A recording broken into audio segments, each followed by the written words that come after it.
You're listening to Soap Dirt, the latest in television entertainment news.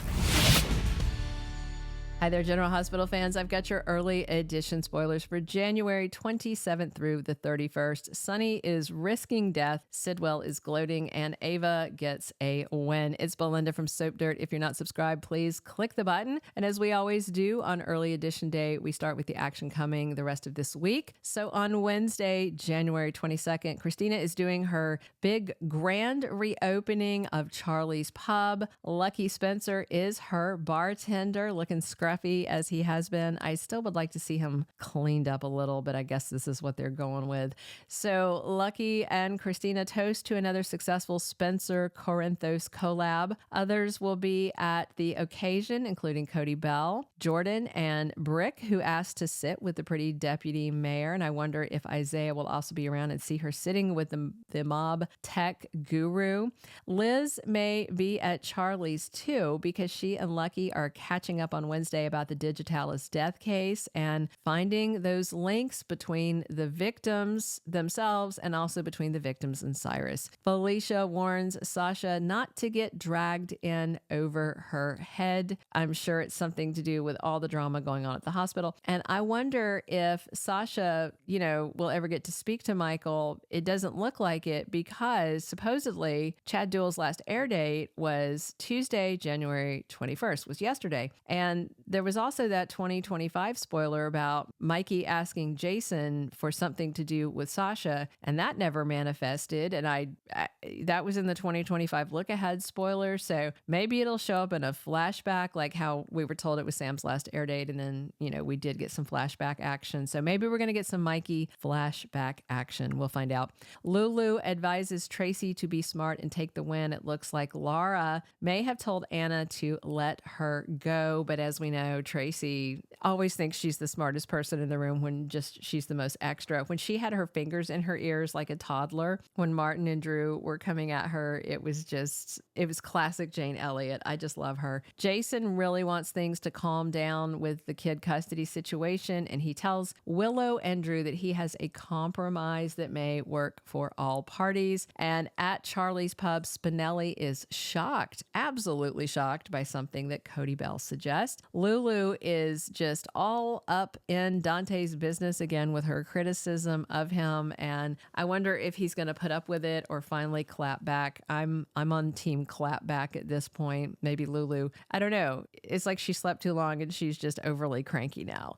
And Natalia finds Sonny collapsed and she is freaking out. Looks like she calls the doctor because Isaiah Gannon is warning Sonny that his life is on the line if he doesn't take better care of himself and that heart that's given him problems. On Thursday, January 23rd, Ava warned Sonny that she would get her kid back. And then a spoiler for Thursday, say Rick comes through for Ava. So I wonder if he went to a judge and exposed Michael's horrible injuries to the judge and got her a temporary custody order. And Sonny's excuse that Avery was safe staying with Carly really doesn't work because Carly is on a plane to Germany, and I'm guessing she didn't take Donna or Avery along with her. Meanwhile, Cody is in trouble yet again, and Daddy Mac has nothing but tough love for his wayward son who owes the mob some money. Natalia gets Sonny to see reason, and I'm guessing it is about his cardiac health. And it looks like Laura may find out that sicko Sidwell is in town. A man she knows blew up one building in Port Charles already, and I wonder if she will wonder if he's the one who firebombed Sonny's place as well. Lucas and Jocelyn compare notes on Dex's stabbing and his Digitalis death. Friday, January 24th, Trina goes to check on Kai. He was going to get his MRI the last time she visited, and he said he was out of ball for the end of the season, which meant that his shot to go early in the NFL draft was off the table. He would get to complete his degree, which was what he wanted to do anyway. But the big question is, what is in those MRI results? Is this injury with the dislocated shoulder in his throwing arm confirm a season-ending or a career-ending injury. And Lulu considers a tempting offer, and I wonder if it's something for much more money, because Tracy did tell her she would finance the search for Charlotte, but she needed to be smart, be strategic, not go off hog wild, and that's what Lulu wants to do. Brennan surprises Carly on Friday. I wonder if he goes over to Germany to meet her, or maybe he hops on the plane as she's heading off to Germany. Sparks are definitely flying between these two, and Nina is there to encourage a very upset Willow on Friday, and Tracy lays down the law, and I wonder if it's about Drew not being allowed around Willow's kids. This woman does not even belong in the custody discussion, but she is hijacking everything because of her privilege. But I have to say, I also do not want Drew around Michael's kids either. He is just so terrible.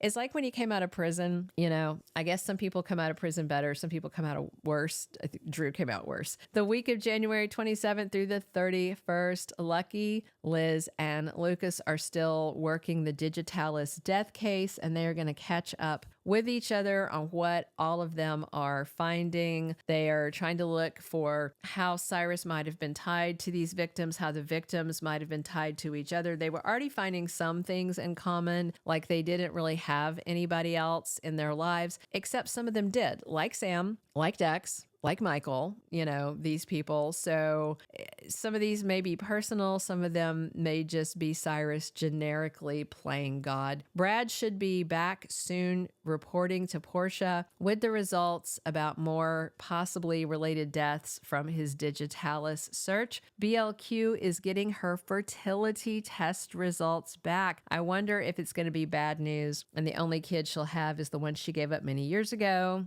which unfortunately seems to be a retcon, and it definitely looks more every day like it's going to be Gio as BLQ and Dante's son. Meanwhile, Lulu keeps making bad decisions. Is she going to take the deception assistant job offer, or a riskier offer, the one that happens this week that might pay more and be a little more lucrative and get her funded to start chasing Valentine and Charlotte again soon? Sonny's heart condition gets worse. Nobody wants to take over his criminal cartel, and Rick just scored a win, plus the guilt over Michael's injury is eating Sonny alive, and we're going to see more cardiac issues, and I guess we're going to be seeing a lot of Natalia at his side. I am just not a fan. Love the actress. I love Eva LaRue. Natalia, they just brought her in as such an awful person, and now they've just decided to keep her around, I guess, because Eva LaRue is great, which I agree. But why bring in a great actress and then construct a terrible character that you then have to dismantle immediately and redeem? It's just messy, messy, messy. Will Carly and Jack be canoodling in Deutschland next week? Are sparks going to fly, and are they going to get a lot closer before Carly comes back to Port Charles while Michael stays behind in Europe to recover? Cody needs help. Will he have to work off his debt to Selena Wu in the back room as a card sharp again? And Tracy may try and push Willow away from Drew using the kids, but he's not going to stand for it. And I just wonder if he is going to be looking for a way to flip the script on them. We'll see how that goes.